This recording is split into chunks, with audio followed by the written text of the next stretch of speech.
Final de semana eu li por volta de 3.000 páginas. O cara come orgânico, mas quer enfiar agrotóxico no rabo do povo. Vai embora. Fala, seus mal diagramados, semana que passou ficou marcada principalmente pelo início dos julgamentos dos patriotários que acharam uma boa ideia deixar suas casas em um fim de semana ensolarado de janeiro rumo a Brasília para lutar contra tudo que tá aí, impedir que o Nine assumisse a presidência e prender o Alexandre de Moraes. Verdade seja dita, o objetivo de vandalizar os prédios dos três poderes, cagar na gaveta do Luiz Fux e espancar policiais militares foi concluído com êxito, mas 9 meses depois a conta chegou, e ela chegou mais salgada do que quando você se descontrola no bar e precisa pagar taxa de serviço que daria para quitar uma parcela atrasada do plano de saúde. O primeiro julgado foi Aécio Pereira, de 51 anos, funcionário da Sabesp, que foi representado por um advogado completamente caótico que provocou os ministros do STF e espalhou teorias conspiratórias, mas defender o cliente que é bom não fez. Outros ainda serão julgados. Por enquanto, é apenas a arraia miúda, não que eu me compadeça. Só espero que também cheguem os financiadores, integrantes do judiciário e do exército que colaboraram com essa tentativa de golpe. Além disso, os últimos dias também foram marcados pelas fake news de Alexandre Gaga Garcia sobre as enchentes do Rio Grande do Sul e o fecho magistral que Alckmin deu em Eduardo Leite ao anunciar cada centavo repassado pela União para auxiliar um governo estadual que há poucos meses estava flertando com separatismo. Além disso, vocês verão também, Neymar participa de chá revelação de Nicolas Ferreira, Damares diz que lê 3.000 páginas em 2 dias, Salles é flagrado comprando alimentos orgânicos e bilionário australiano diz que demissão é bom para o trabalhador valorizar o patrão. Tudo isso e muito mais você vê agora no Piores Vídeos da Semana.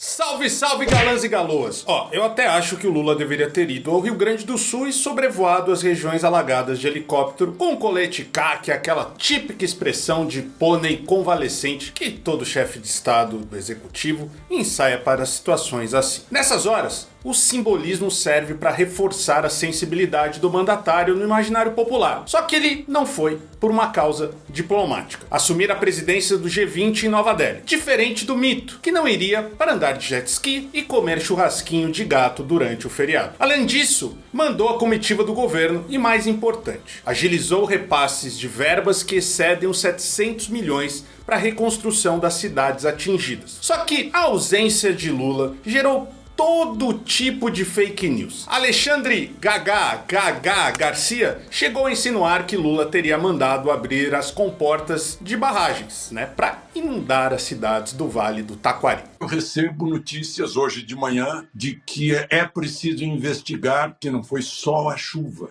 A chuva foi a causa original, mas em governo petista foram construídas, ao contrário do que recomendavam as medições ambientais, 3 represas pequenas que aparentemente abriram as comportas ao mesmo tempo. A Advocacia Geral da União, por meio da Procuradoria Nacional da União de Defesa da Democracia, encaminhou notificação à Revista Oeste e a Alexandre Garcia, demandando o exercício do direito à resposta em razão das declarações dos jornalistas sobre as inundações no Rio Grande do Sul. O Ministério de Minas e Energia esclarece que a operação das 3 usinas hidrelétricas no Rio Grande do Sul, citadas pelo comentarista, não contribuíram ou agravaram a tragédia que atingiu a região serrana e do Vale do Rio Taquari. Uma protetora de animais suspeitíssima comentou que os donativos só seriam liberados quando Lula voltasse do compromisso internacional. Recebemos a informação de que não vai ser liberado alimentos para serem feito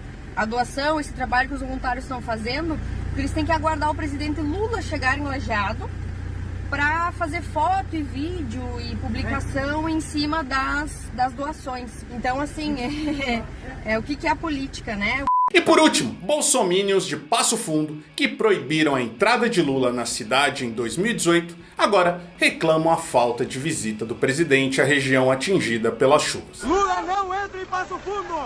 Rodovia trancada! Porém, o camarada Alckmin, com sua característica passivo-agressividade. Apagou esse incêndio de uma maneira peculiar. Listou cada centavo enviado pelo governo federal na frente de Eduardo Leite, que meses antes estava dando apoio a Romeu Zema num projeto separatista. A vingança veio e Alckmin se deliciou com cada segundo deste momento em que pode colocar a Margaret Thatcher de Pelotas em seu devido lugar. Fizemos aqui um resumo do que já está autorizado pelo presidente Lula.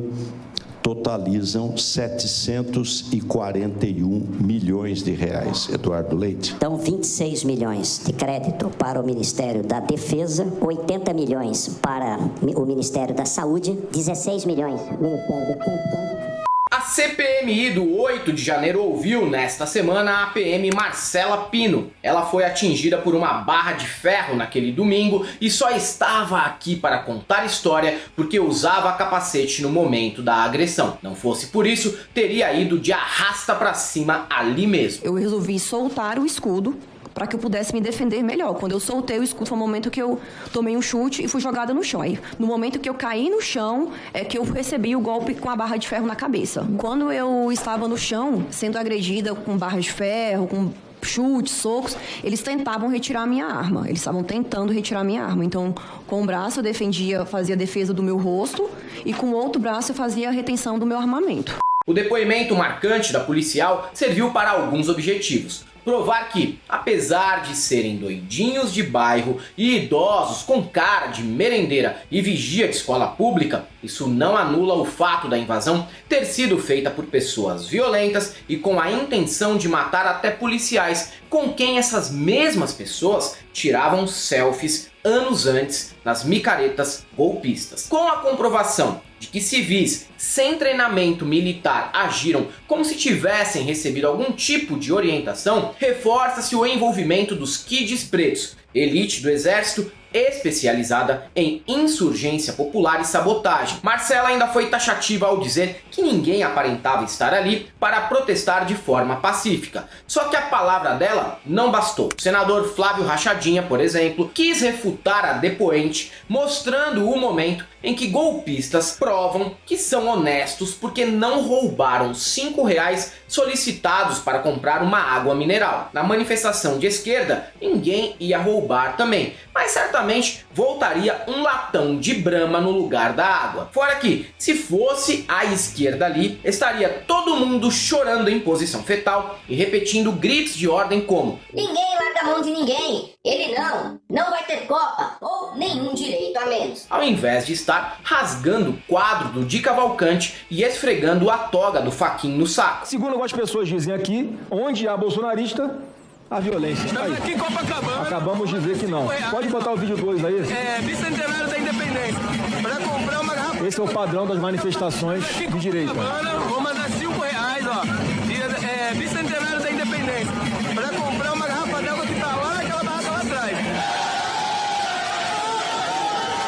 É isso aí. Esse é o padrão das manifestações de direita. Mas sem nexo que essa história, só Damares dizendo que leu 62 páginas por hora sem dormir num fim de semana. Que ela é uma senhora sem companhia para um feriado, ninguém duvida. Mas essa leitura dinâmica, sem pregar os olhos por tanto tempo, só seria possível na companhia do Aécio Neves. Se é que me entendem. Talvez esse seja meu maior papel nessa CPMI. Estou investigando, estou lendo. Esse final de semana eu li por volta de 3.000 páginas de tudo que já está chegando na CPMI. Um dia após o depoimento de Marcela Pino, começou o julgamento de réus acusados pelos atos golpistas do 8 de janeiro. O primeiro a ser julgado foi Aécio, o Pereira, natural de Diadema. Esse patriotário tem 51 anos. É funcionário da Sabesp, se aposentaria em breve e poderia ter aproveitado aquele fim de semana para arrumar as paredes podres da casa enquanto relembrava o disco Um Sonhador,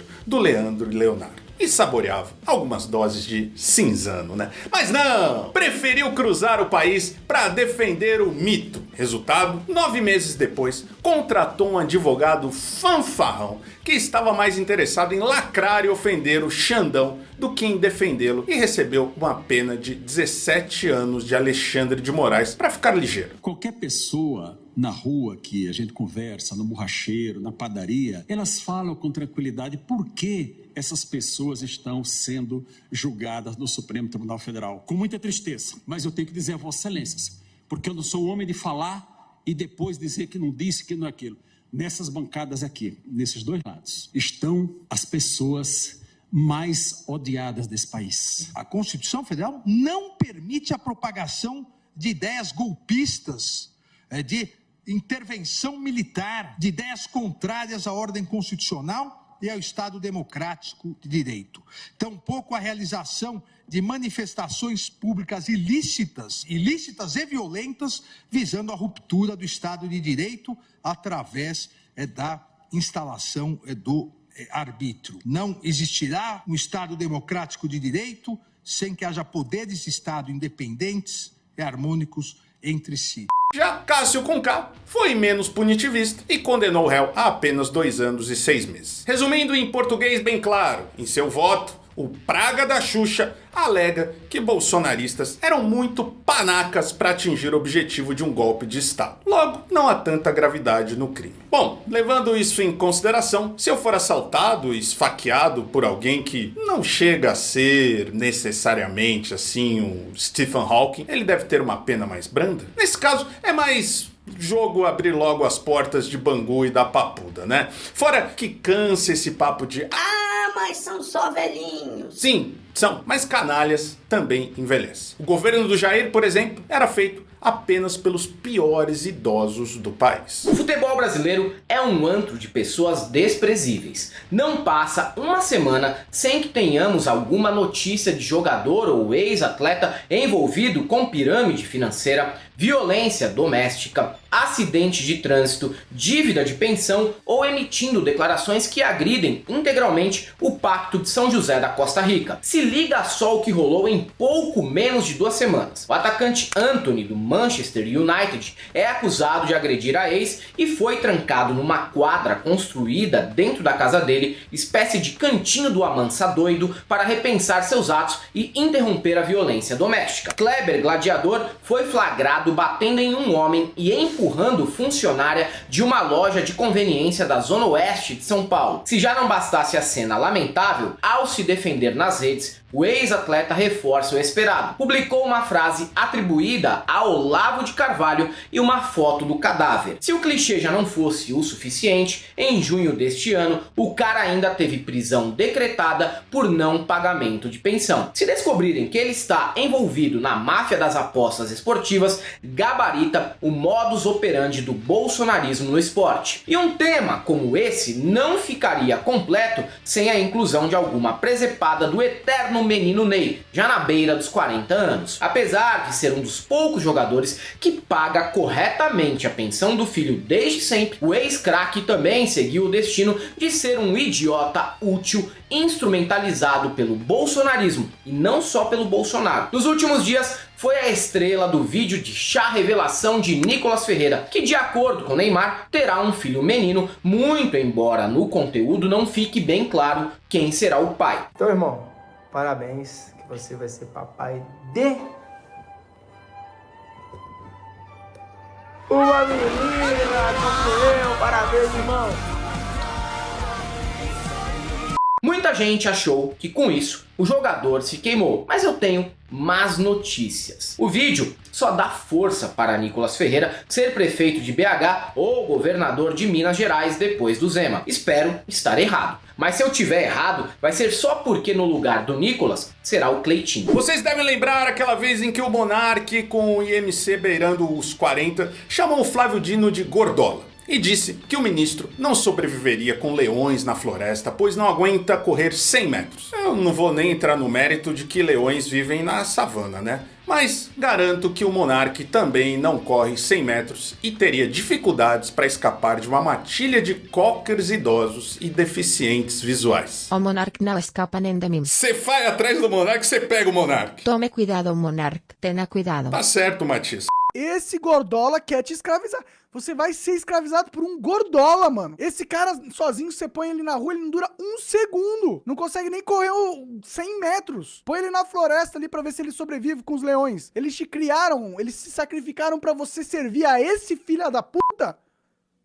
Bom, geralmente esses discursos de virilidade da extrema-direita é só discurso mesmo. Na hora do vamos ver, esses caras não se garantem nem uma rinha com o vereador vegano de 1,60 do PSOL. O Alexandre Saraiva, em entrevista ao Igor 3K, lançou a real sobre essa exagerada tentativa de simular masculinidade desse segmento ideológico. E jogou uma armadilha pro apresentador do Flow. Disse que é sim favorável à caça, desde que humanos enfrentem animais selvagens sem armas, no mano a mano. Na hora, eu imaginei o James Hetfield perdendo a mão da palhetada enquanto sai na mão com um urso pardo. E, apesar de amar e adorar o Metallica, até achei que seria uma ideia interessante. Mais interessante ainda seria se fosse o próprio Igor colocando a proposta do Saraiva em prática, enfrentando não um urso, mas contra um veado catingueiro. Aí o mano já levaria pior. Eu sou a favor da caça. Você é a favor? Sou, desde que seja uma luta justa. Covardia não, filhinho. Você não é machão? Vai lá, pô, pega o bicho na mão. Beleza, aí eu sou a favor. Pô, o cara quer mostrar virilidade caçando com mira telescópica. Porra, mira na cabecinha do bicho, pô, mata? Porra, não. Mas o javali... Covarde. Se eu chamo de caçador, acima de tudo um covarde. Sabe o que eu fiz quando eu era chefe da Delemap no Rio de Janeiro? A gente entrava no Tinguá pra prender... Da Delemap, Delegacia Meio Ambiente do Rio de Janeiro. Tá. A gente entrava na reserva hora do Tinguá pra pegar, caçar caçador. E a gente botava uma placa assim, caçador na reserva é caça. E a gente prendia muito. Porque é, sobretudo, um covarde. Um covarde.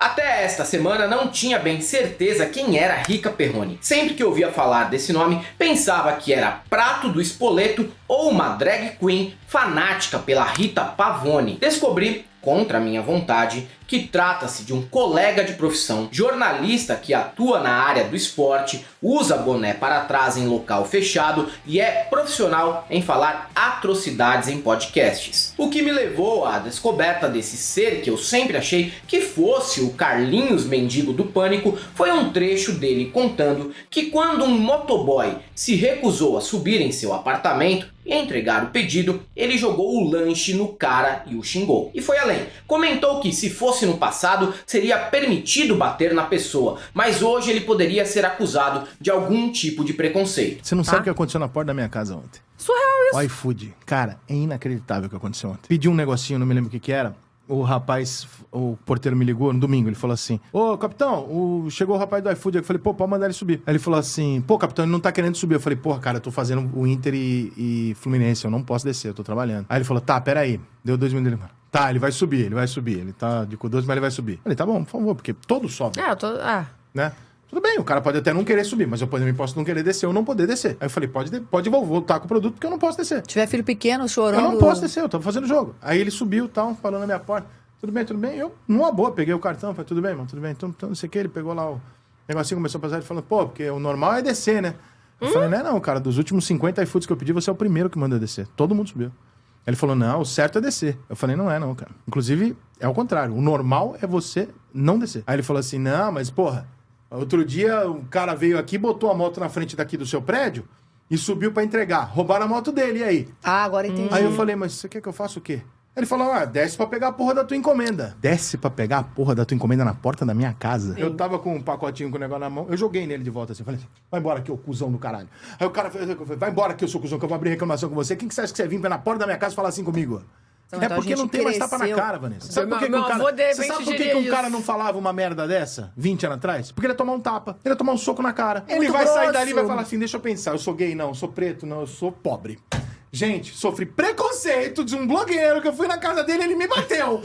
As falas viralizaram negativamente. Rica ainda tentou reparar o estrago e se contradisse, alegando que inventaram que ele agrediu o motoboy e que quem disse isso responderá na justiça. O que acho improvável, pois quem usa um boné puído como esse não deve estar com grana sobrando para custas processuais. Só que, como todo covarde bolsominion, ele não aguentou o tranco das redes e apagou os perfis no Instagram e no Twitter, pois nem mesmo os bolsominions que o seguem concordou acostumou com a atitude. Ser bravão em podcast de Dondoca Rivotriller é fácil, mas quando corre o risco de só receber lanche batizado com molho especial a partir de agora, vira tchutchuca e some da internet, né, irmão? Tudo isso vai pra justiça, os responsáveis principalmente, né, quem deu a notícia, algumas pessoas físicas, etc. Vídeos no YouTube, etc, etc. Todo mundo vai responder por isso. Mas eu não briguei com o cara porque ele não subiu. Isso é mentira.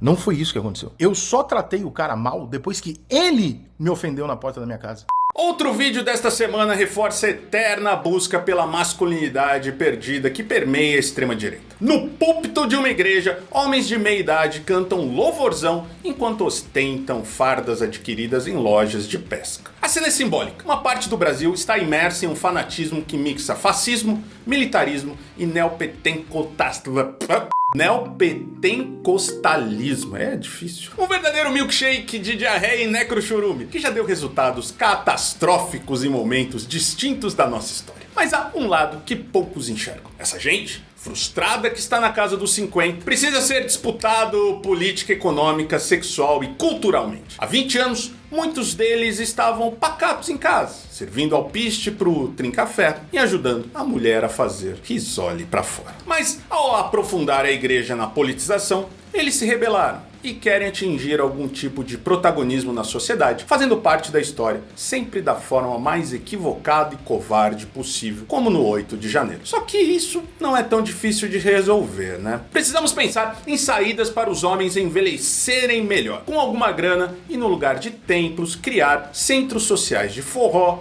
samba, bingo e revolução para tirar o povo da teta da maldade que se tornou a igreja evangélica. Só aquele a quem ele revela, ele é mistério, anda no mistério, realiza mistério.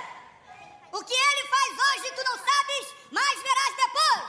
Ele é o que é, e ai do homem se quiser ser maior do que ele.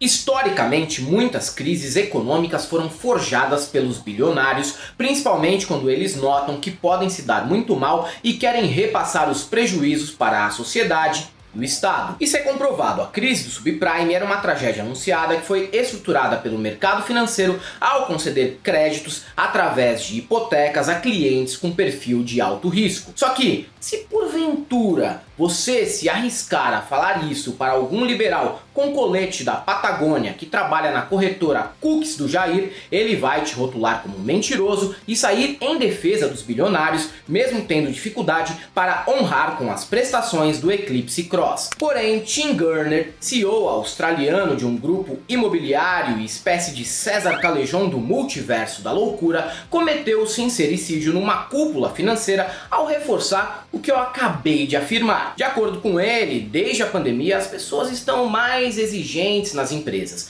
E para resolver isso, é preciso que haja demissões em massa que façam os trabalhadores darem valor aos patrões e às condições adversas oferecidas pelo mercado. I think the problem that we've had is that we have people decided they didn't really want to work so much anymore through COVID, and that has had a massive issue on productivity. You know, tradies have definitely pulled back on productivity. You know, they have been paid a lot to do not too much in the last few years, and we need to see that change. We need to see unemployment rise. Unemployment has to jump 40-50% in my view. We need to see pain in the economy. We need to remind people that they work for the employer, not the other way around. I mean, there's been a systematic change where employees feel the employer is extremely lucky to have them, as opposed to the other way around. So it's a dynamic that has to change. We've got to kill that attitude, and that has to come through hurting the economy, which is what the whole global, you know, the world is trying to do. The governments around the world are trying to increase unemployment to get that to some sort of normality. And we're seeing it. I think every employer now is seeing it. I mean, there is definitely massive layoffs going off. A declaração criou reações em parlamentares australianos como Jerome Laxali, que classificou a fala como típica de um vilão de desenho. Concordo com a indignação do gringo, mas aqui no Brasil isso não tem nada a ver com a Turma da Mônica, Show da Luna ou Irmão do Jorel. É uma opinião comumente compartilhada entre patrões. Eles só não revelam em público. A velha hipocrisia do bolsonarista não falha nunca. Em público diz que é conservador e luta em prol da família, mas no sigilo é sommelier de piroca na Smart Fit, capaz de descobrir o sabor do professor de spinning de olhos vendados. Diz que é contra a corrupção e o Estado, no entanto, não perde uma oportunidade de entrar na vida pública para desviar grana, contratar funcionários fantasmas e elaborar fraude em contratação sem licitação de show de sertanejo universitário. É cristão, temente a Deus, e na sociedade tem comportamento e hábitos que fariam Pôncio Pilatos nomeá-lo como ministro responsável pelo plano de execução de Jesus Cristo. E por último, mas não menos importante, temos Ricardo Salles, que passou a boiada no meio ambiente com a Tereza Cristina, participou de um governo que liberou agrotóxicos proibidos em 200 países, mas para a família dele só serve verdura e legumes orgânicos, muito provavelmente produzidos pelo MST. Hipocrisia e disfarçatez pioradas por essa bermudinha de turista paulistano em Porto Seguro. E aí, deputado Salles, tudo bem? Agora deu caralho mesmo. Passou a boiada, agora veio comprar orgânico? Comprar orgânico? Legal, legal. O cara come orgânico, mas quer enfiar agrotóxico no rabo do povo. Vai embora, Apesar da guerra da Ucrânia ser um assunto menos popular no Brasil do que o casamento de Primo Rico e Mayra Card, o embate com os russos continua. E a convocação de mercenários pelo mundo todo também. Poucos brasileiros foram para lá e menos ainda voltaram, já que é muito comum que os nossos compatriotas publiquem vídeos do conflito no Instagram, facilitando o trabalho para o exército russo descobrir a geolocalização dos combatentes e bombardear os acampamentos. Meia dúzia já morreu e ainda sobrou para o Itamaraty resolver essa lambança no leste europeu, que até mesmo o Jair fez de tudo para não se envolver numa rara demonstração de responsabilidade diplomática daquele asno. Só que mesmo ficando comprovado que se meter numa guerra que não é sua não é algo recomendável, mesmo que o Zelensky prometa pagar $2.000 por dia, ainda temos brasileiros chegando na Ucrânia. Nesta semana, 2 white pardos gravaram vídeos do momento do desembarque no país. O que chama a atenção é que um dos combatentes provavelmente teve a mente corroída por jogos de tiro online e deslumbrou também ser um combatente de guerra experiente e perigoso. Mesmo tendo 1,55 m, 52 quilos e tônus muscular claramente construído por quissuco, miojo, salsicha e salgadinho fofura. A parte positiva é que, se morrer na guerra, o transporte fica mais barato para o governo. Pelo peso, essa encomenda não fica nem parada em Curitiba. Dá para enviar o cara por carta registrada. Se você chegou até aqui, gosta do nosso canal, assiste as nossas lives, cortes, entrevistas, piores e tudo mais, nos apoie. É muito importante o seu apoio aqui. No primeiro comentário tem todos os apoios possíveis. O Apoia-se é o melhor deles porque é recorrente, assim